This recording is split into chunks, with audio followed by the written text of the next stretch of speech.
Hi there. In this 10-minute video, you are going to learn all about portfolio business, the 5 different streams of the portfolio structure, and exactly how you can design a model like this of your own around your existing expertise.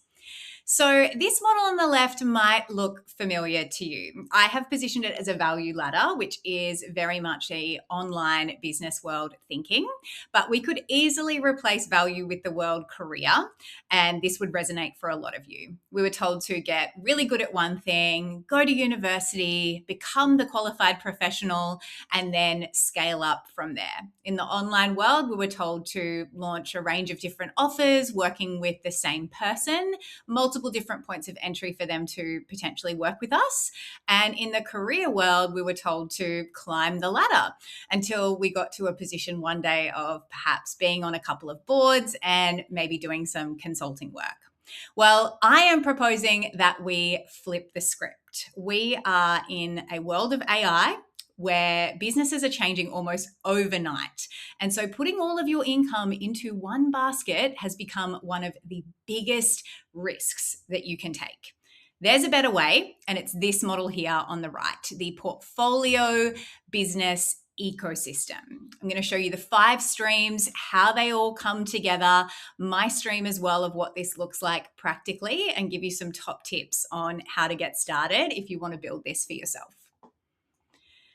If we haven't met before, my name's Mon, and this is my portfolio business. So I am a qualified therapist, and back in 2020, I first started my portfolio. So I stepped out beyond the therapy room and launched my first online course. Now, knowing what I know now, I would have done this very differently. This is what my portfolio looks like today. I have a private practice, which I am the director of, and have some therapists that are consulting from there. I still do a little bit of therapy 1 day a week. I have a partnership with the Australian Institute of Sport within the performance space. I do one-to-one leadership coaching. I have a mastermind called Luminate that helps other professionals build out their portfolio businesses and scale them, and a range of digital products and offerings of ways that you can be supported by me to build your very own portfolio business structure. So this is essentially the map of what this model looks like when it is firing on all cylinders. So you can see we have an ecosystem here. There is a web of different ways in which you can present your expertise. You might not have all of these different 5 streams within your portfolio. And in fact, it's actually quite uncommon that you do. But there are 5 different ways in which you can structure your expertise, skills, knowledge in order to monetize them. We have premium one-to-one expertise, group and leveraged offers, B2B, business to business, retainers, and institutional organizational style consulting. Digital products and IP, you might have a book, and then we have assets and equity. So renting out the rooms, for example, in my private practice. Let's break them down so you get a really good understanding of the trade-offs as well as what these different streams provide in terms of opportunities. So from a one-to-one perspective, obviously the effort, the outlay of this is going to be quite high because we are trading time for money. Leverage is low. If you've only got 20 hours in the week and you want to see 20 clients, that's you capped pretty fast. Typically, this is the fastest way that we can build revenue in your portfolio, though. It's a lot easier to sign a couple of high-ticket one-on-one clients than it would be to sell 300 different courses at $50.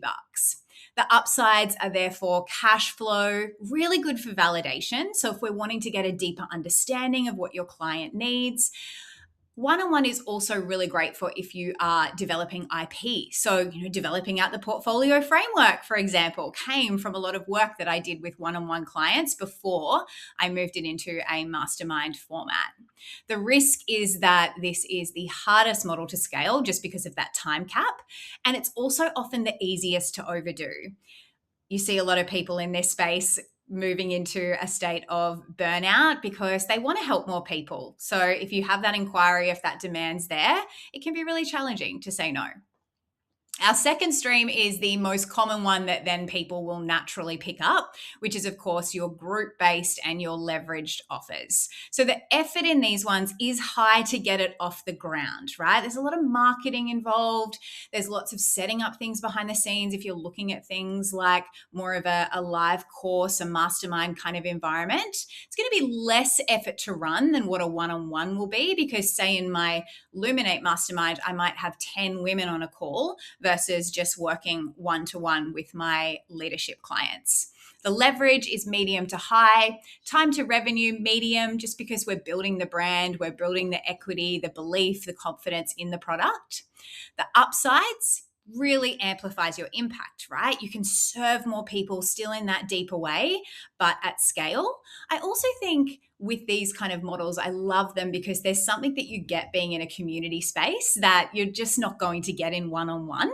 You will hear different things, you'll learn things from other people. And if you have the right kind of expertise, this group structure can be really, really rewarding and really impactful for your clients. So the building of these peer rooms can't be underestimated. It's great for raising your authority, another offering, another way in which you're serving people at scale.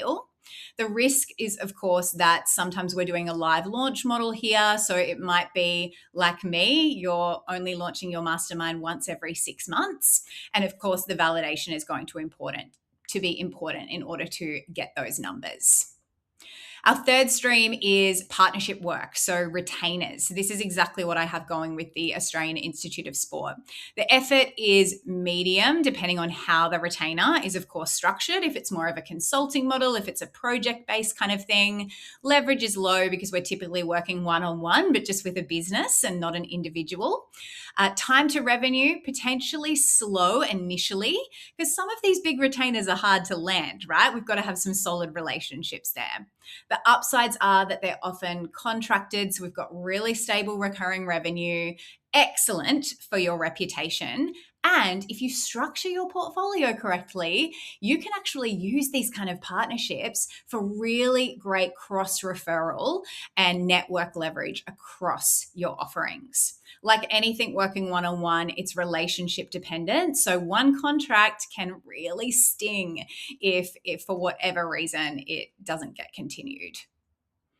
Our fourth is the one that, of course, the online world loves to shout from the rooftops: digital products and IP. Now, I don't want to burst your bubble on this one, but these aren't actually my favorite kind of offering to be in your portfolio. This certainly would not be the one that I would be suggesting as your second stream. This would be more of an experimental one that we'd potentially look at down the track.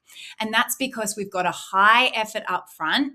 It's low ongoing in terms of delivery, but I would argue that it's high ongoing in terms of marketing. So unless you're happy to spend a bucket load of cash on ads, then you're going to be producing a lot of content to keep people buying your digital product. The leverage is, of course, high because I have one product. I can sell it to 2,000, 200,000 people. There's no cap.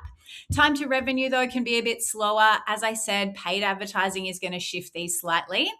Upsides are that it's going to compound the revenue. Really good for authority. Again, it's another thing for you to be talking about, and can also be a nice little entry point that might be a slightly lesser cost offering for people that are looking to work with you in different and other ways. The risk is that you need to ensure that you price for value and that you think through your audience preferences on how they get value from you. A lot of my clients have fallen into this trap where they've produced something that they want to be able to leverage in terms of a workbook or an ebook, but that isn't the way that their audience wants to engage with them. They really value that personalized approach.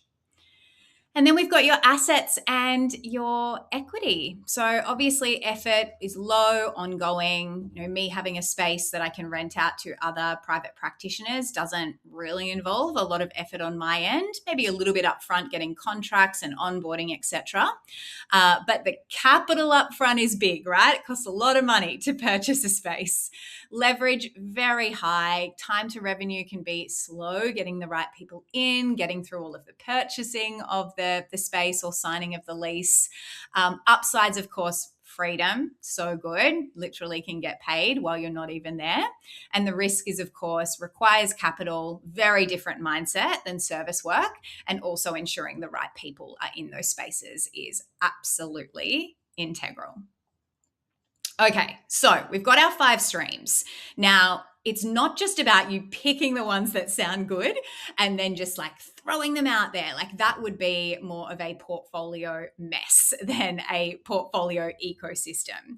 There is an intentional architecture behind this model. Ideally, we are having 3 to 5 streams that cross feed each other. We don't want anything just sitting over in isolation. We want them all working for each other. Hence, it is intentionally designed. So this also should happen in a really intentional order.